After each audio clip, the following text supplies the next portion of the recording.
అందరికీ నమస్కారం. 30 days of ఆంధ్రప్రదేశ్లో ఈరోజు డే 9. మన ఏపీ ఎందుకు నాట్యకళల్లో ప్రసిద్ధి? కూచిపూడి నృత్యం ఎలా జన్మించిందో తెలుసా? ఈ నాట్యంలో భగవంతుని కథలు మరియు భావ ప్రకటన ఎలా ఉంటాయో తెలుసా? తెలుసుకుందాం రండి. కళల్లో నాట్యం సర్వోత్తమం అంటారు. ఆ నాట్యంలో ఏపీకి ప్రాణమిచ్చింది కూచిపూడి నృత్యం.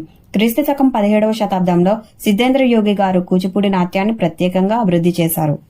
మొదట్లో ఈ నాట్యం కేవలం బ్రాహ్మణులు మాత్రమే దేవాలయాల్లో భగవంతుని స్తుతించు ప్రదర్శించేవారు.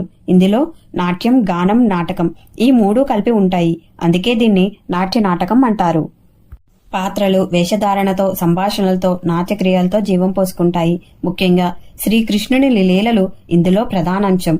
కూచిపూడి నాట్యంలో వేగం, లయ, భావ ప్రకటన, శృంగారం అన్నీ సమానంగా కనిపిస్తాయి.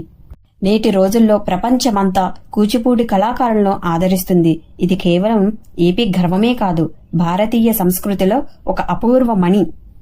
కూచిపూడి నృత్యం మన ఏపీకి గర్వకారణం. Thank you.